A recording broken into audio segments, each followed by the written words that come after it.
Alright, testing out the dashboard. It's a little dark, which is going to be good so we can see the gauges. That's the Sunbeam Tiger dashboard with the Speedhut gauges. And I got a small power supply, just barely enough current to run the gauges and the lights. And we'll turn on the master switch, which shouldn't do too much at this point. There's one wiring issue that I found, and I fixed that. And there's still one, a questionable one, but I'm gonna leave it. This is the ignition switch moved out of the way, and basically turns on oil pressure.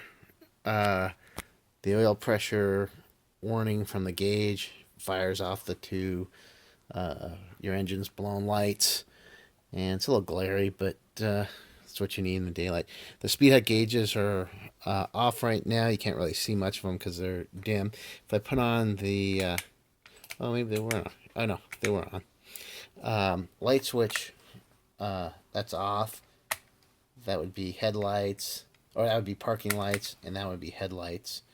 Since I had to use the markings on the dash, I just threw a panel light switch because those crazy Brits like that stuff. So if we go back to here where it's a little dim and I turn on the panel lights, what we get is some nice backlit gauges.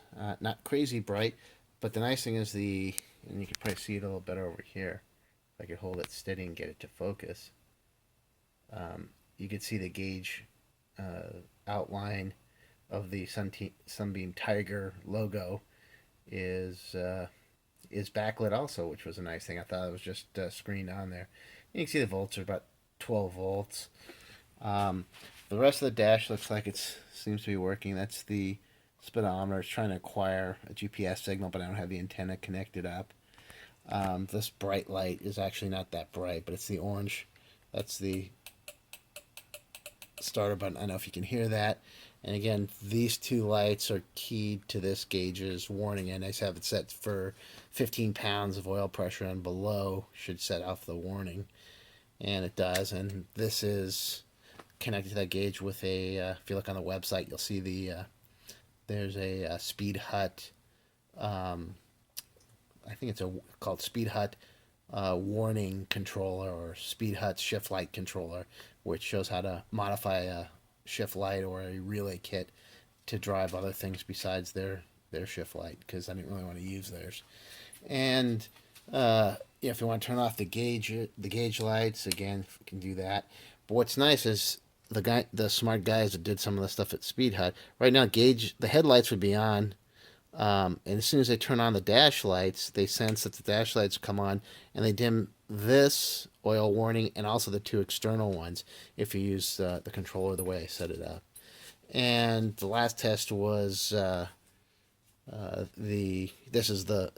kind of a flaw, but I don't really care. I may fix it. I don't have the blinkers keyed off of the master power switch, so I have the breaker out. But as soon as I put the breaker in, you'll hear the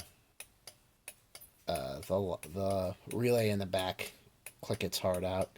And you see a light. I've had to throw a little bit of a load on it so the relay will work, or the flasher relay will work. And other than that, that's pretty much about it. And if I kill the switch, you'll notice the flaw. Oops, my flashers are still on. And what I did not do was, I don't have a master relay, or the master switch does not control one circuit that the lights on, and that's the same circuit as the brake lights, which you always want to be able to be activated even if the car's off. So the option is off to add one more relay, or do this, and that turns the power off. I could also pull the breaker out if I didn't want to leave it on. But I don't think I'm going to change it. There's so much stuff behind the dash that it's probably less annoying than trying to fix it. And other than that, that's about it.